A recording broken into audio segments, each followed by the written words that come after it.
and welcome to Mangoseed Selectors. And this week we have the wonderful Caroline Kabera with us from Armada of Secrets. And she is in our selectors chair. We're going to talk about some of Armada's music, and we're going to talk about some music that has influenced her. And we're going to get into it. Caroline, how are you? I'm good, thanks. It's lovely weather. Feels like I'm in Ibiza or something. You don't need to fly out. So, Right? yeah. Don't need to fly out. We're all stuck here, so it's good. So tell us about Armada of Secrets. Tell us about the band. We have been going for, we've been going for quite some time. I met Carl, who's the bass player in our band.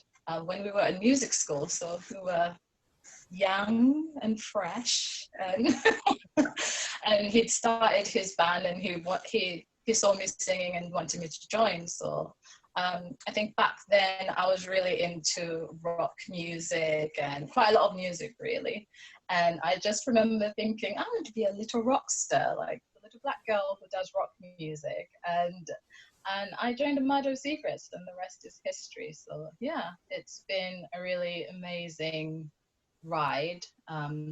It's just,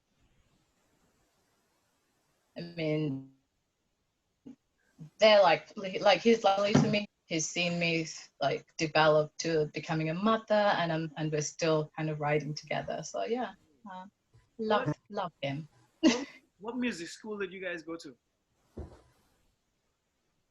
We went to the Institute of Contemporary Music in Kilburn, and I was there for,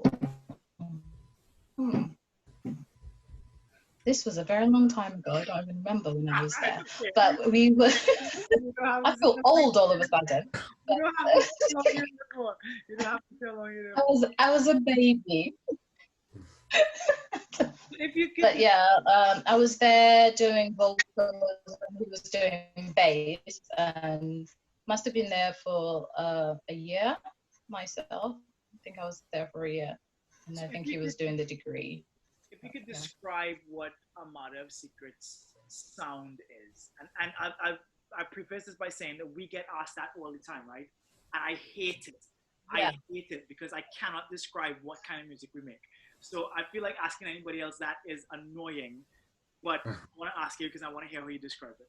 I mean, it's not annoying because we actually ask our fans the same question. We ask our fans to guess what sound they think we are, to place us, because I guess we don't like being put in a box. We're quite experimental, so I'd say we're punk. I mean, I came from the soul, R&B, blues, grew up in church, and I bring that, but I also bring funk, and I also grew up listening to heavy metal. I mean, I was probably the only little black child in Africa just headbanging, and Skank and Nancy, and yeah, so I bring all of those things, even Erica Badu, who I love, Jill Scott, I bring all those styles to Armada of Secrets, and Carl is he's played in lots of heavy metal bands, he's played in pop bands, you name it. So we don't like putting ourselves in a box. So I'd say I don't really know what our sound is, but I do know. Where in Africa are you from? Sorry, say that again? Where in Africa are you from? Which country? I was born in Burundi, and I grew up in Uganda, and then I moved over here when I was a little bit kind of like a teenager, going into teenagehood, yeah. Mm-hmm. So yeah, I'd say I'm African British, because kind of like a mix of my childhood was in Africa, in East Africa, and then my teenagers going into adulthood have been in the UK. It's been an interesting journey trying to figure out my identity, and I think it's only now that I'm finally kind of settled in who I am. So yeah. How did you manage to tap into punk rock kind of music? What drew you in? My dad. My dad was really he was well traveled. He worked for Save the Children, so he worked around the world, traveled a lot, but he always brought back a lot of music. So obviously he loved the Rastafarian. I'd say he was from the Caribbean. I think we have history from there. Mm-hmm. But he brought in a lot of music in the house, and even with religion, I don't think he practiced one thing. So I tend to kind of delve into everything. Like at the moment, I'm really into there's a bit of chanting that comes in from, I believe it's from Hinduism. So I've just been trying to get into that and just help me sleep and help me feel good and help me feel kind of settled and grounded. So yeah, music was always different genres. I've never really listened to one genre. But I do go through phases where I'm like, okay, this week it's like the same thing and you just repeat it. Then the next week the same. But yeah, in terms of music, I tend to go with what I feel makes me happy at the time. Yeah, I think I get that from Dad. Yeah, Dad was just into all kinds, and I just remember, I think when we got what you would say here as Sky, like when we got it back at home, it's like my world just opened up, and I just remember seeing Green Day and seeing all these other bands, and I was just like, wow, yeah, there's just music everywhere into the house. So yeah, I've always been influenced by quite a lot of bands. Yeah, so it was really difficult to settle for one album that I really love, but I do remember that Erykah Badu was part of what helped me become who I am today, kind of helped me formulate my identity when I was younger. Yeah, and up to now, when I do think about it, if I feel a bit lost, if I feel a bit like I'm not grounded enough, I tend to go back to the same album, which is Erykah Badu's Mama's Gan, because it seems to kind of place me and remind me, yeah, that's what you want it to be, and that's what, yeah. How come you moved from Burundi to the UK? Oh, so Burundi had a war between the Tutsi and the Hutu. So that's why we don't live there anymore. I don't really remember anything about Burundi. It's quite young. So I'd say I remember a lot more from the rest of East Africa and more about here. Yeah. But yeah, that's why family moved. When you mentioned Skunk Anansi, the funny thing is I'm supposed to know her and I don't remember her from when I was young. Anyway. Did you meet her when you were a baby? It's one of those things when your parents say, you met so-and-so. It's like, I don't. It was teenage years, but I'm just like, okay. I remember, no. Anyway, do you find that what we get, like myself and Nikolai, yeah, venue, and then people go, oh, it's a reggae band. Oh, oh the stamp, the label. So when you walk, people I think, oh, it's the Skunk Anansi kind of vibe. Do you get that? I've got a lot. Yeah, I've got that a lot with the band. And if someone's trying to kind of figure out our sound or place me, they'll be like, oh, Skunk Anansi, the Noisettes. I'm like, are those the only black girls you know who can sing? I guess the black guys can play reggae music. That's what you play. Yeah, okay. I get it sometimes because it's not far from the truth, because those are the people I grew up listening to. So sometimes I do find that maybe when I was younger, I did emulate them. When I was trying to find my path, I did emulate Erykah Badu, Jill Scott. I emulated all the black strong women out there who were just doing their thing, because who doesn't want to be like your idol? So in a way, sometimes maybe it still comes out in the music without you realizing unconsciously, because that's what you listen to, and it does influence your style.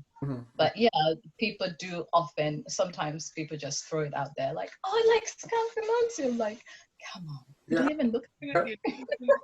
I was like, yeah. It's like, no. If you're also like, because I'm dark skinned as well, that's the only reference they have. So they throw it out there, and I try not to get offended because she's amazing.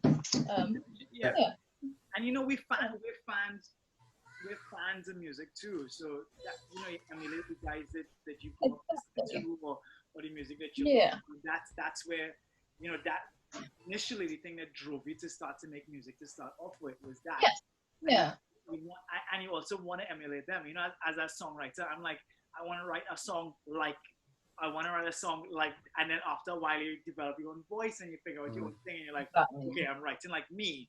But when you start writing like them, I mean, when I was younger, sometimes I'd write a song and then you'd listen to the radio, like, wait a minute, what's that?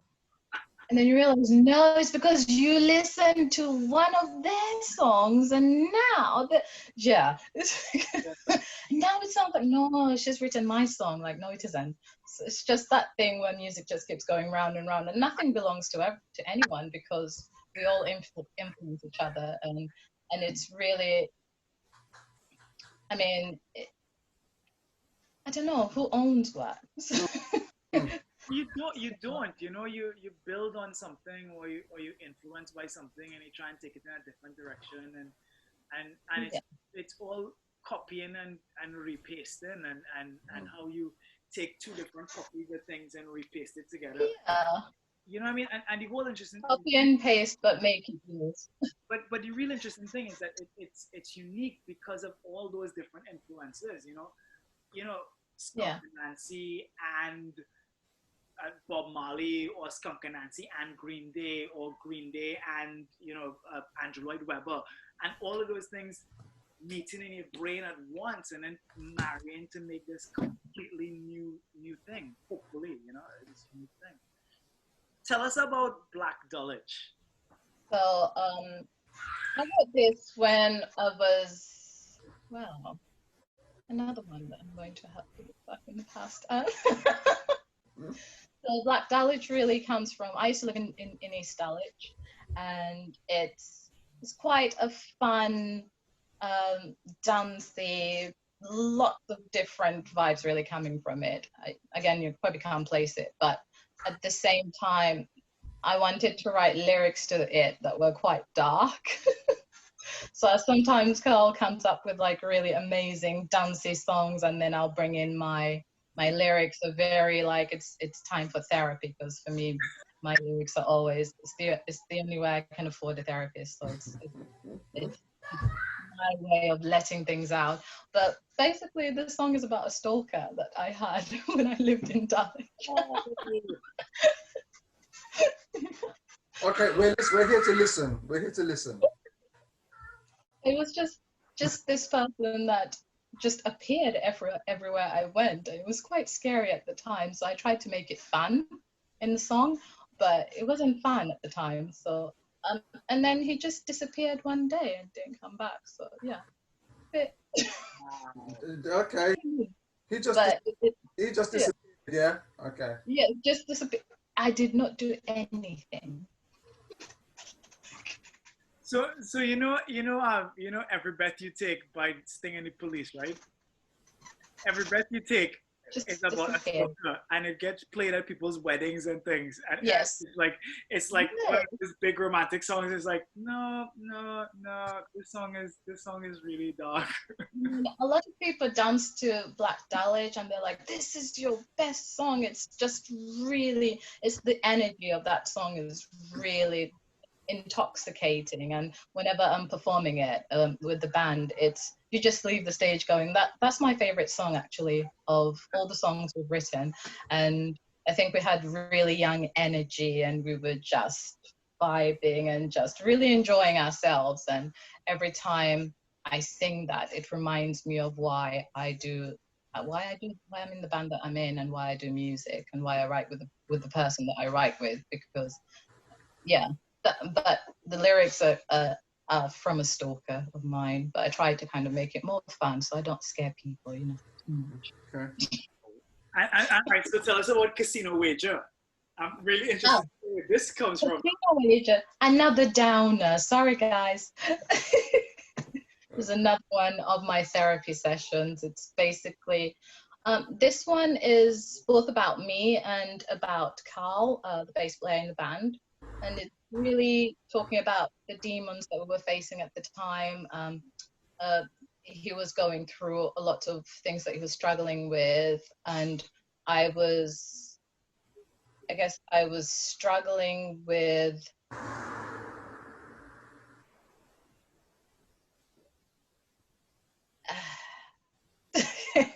I mean, it's really deep stuff. It's trying to overcome. I guess the song is about trying to overcome your demons, but they keep coming back. And how do you come out on top? I'd say it's about addiction. It's about failed relationships. It's about anything that you can really think of that people struggle with.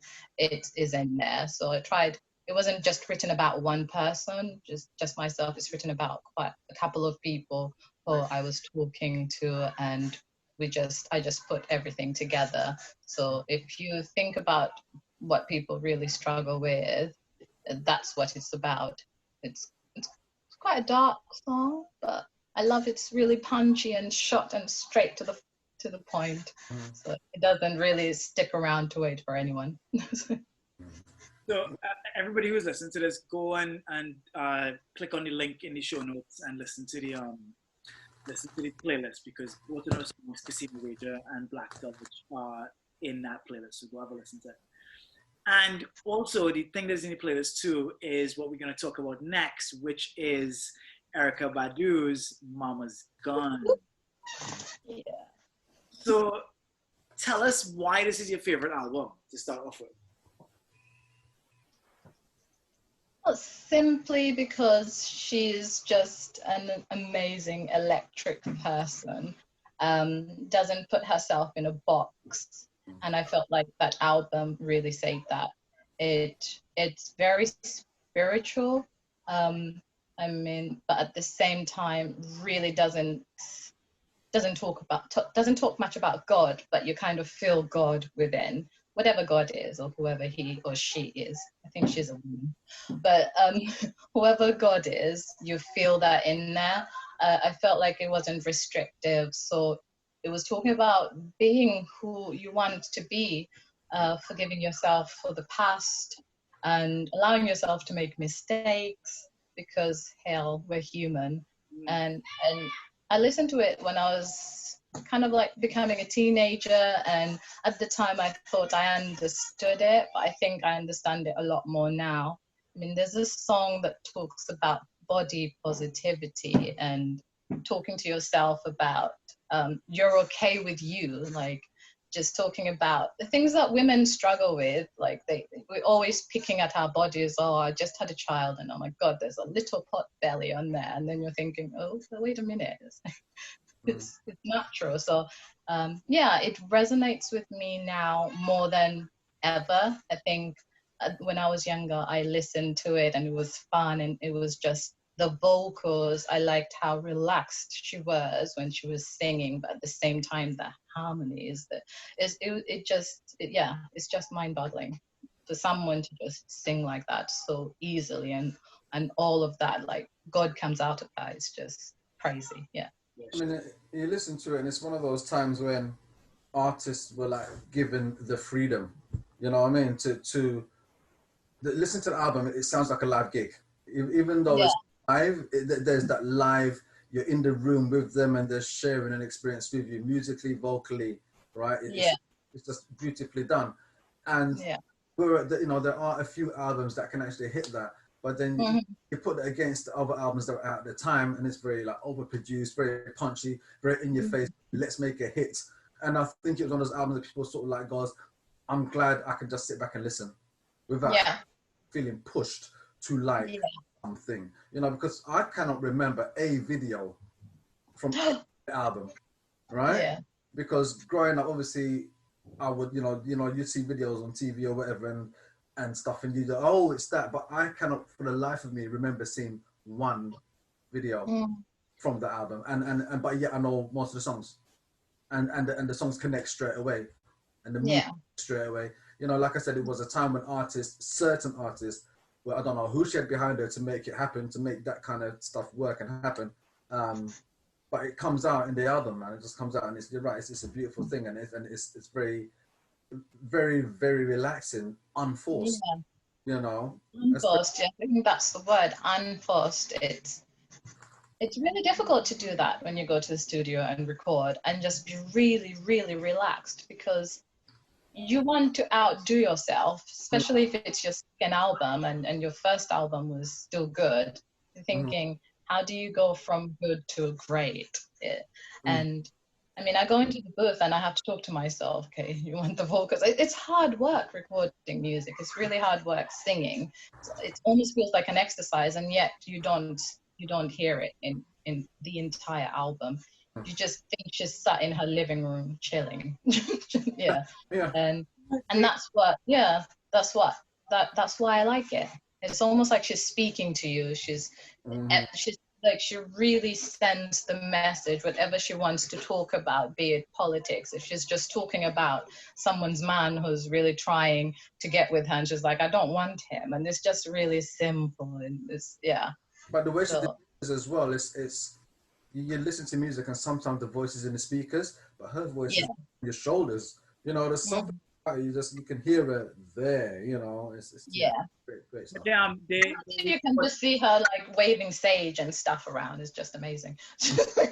But that everywhere. They recorded that album in New York at Electric Lady Studios, which was Jimi Hendrix's studio. And they were recording it at the same time that D'Angelo recorded Voodoo and Common recorded like Water for Chocolate. And all of those guys, so Questlove from The Roots produced the album, right? And all of those guys were part of a crew, like a super band called the Soul Quarians, that used to run jam. Like they wherever in the world those bands were touring, they'd all meet up somewhere and jam like on a Thursday night or something. So all of the musicians knew, and they've been doing that for years by that time. And so all of the musicians knew each other really, really well. And all three of those albums with all of those musicians were being made in the same studio at the same time. Wow, so that's why it feels like a live gig, because everybody's just playing. Everybody knows each other so well. Like when you're in a band with somebody, you just know, the next thing they're gonna do before they do it. Yeah. You can feel that, right? And so they were all feeling each other through the record. But Questlove produced all three of those albums. The same mixing engineer was working on all of the albums as well.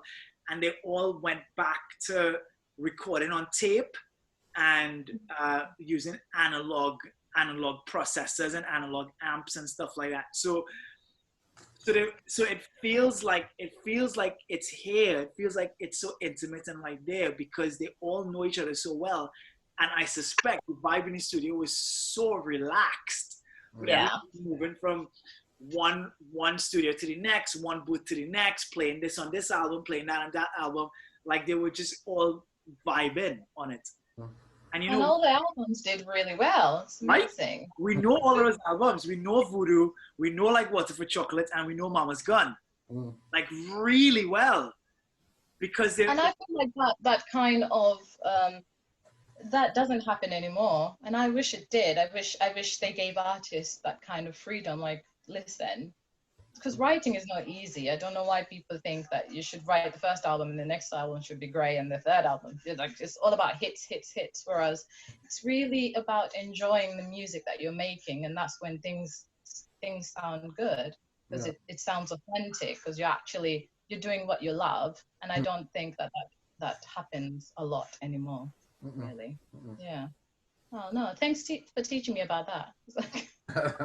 I'm loving doing this series because I get to nerd out on albums all the time, which I just love, just diving into how they. I didn't know that, and I'm here like, yeah, Erica Badu's like, yeah. she's a phenomenally talented woman, right? She's a phenomenally talented being, and some of those songs on Mama's Gun, like Didn't You Know, or 80, 2000, and just going from, or Green Eyes, where she's just it feels like she's in a field just singing the song outside. You know, Yes. just wonderful. Yeah. Yeah. I'm No, Green Eyes is amazing. sad to say that we have run out of time, Caroline. Whoa. I'm so sorry. That was really quick. It was. So is there anything you wanted to wrap up and say about Armada Secrets or you or anything like that before we sign off? Oh, yes. We have a gig on the 29th of this month. Go on our website, which I have forgotten, but hey. We'll put it in the show notes too. They're going to put the link down there. They're going to help me out. Go get a ticket. It's going to be streamed online, and hopefully you can get to see us vibing, chilling, and just really enjoying music. I mean, lots of people have really not been able to gig for quite some time. So please come out and support music, support all the other artists who are going to be on here and elsewhere, please, because I think everyone needs it. Yeah, it's that time. 2020. 2020, right? Oh, wow. Yeah, Caroline, 2020. thank you so much for coming into the Selectors Chair and bringing us one of Thanks those for having me. classic albums that we love to listen to. Yeah. Go listen to Armada of Secrets in our playlist, but go listen to them on Spotify. Go check out their website, and we will be back with another Mangoseed Selectors in a couple of weeks. Thank you, Caroline. Thank you, Caroline. We'll see you soon. Hey. Selector.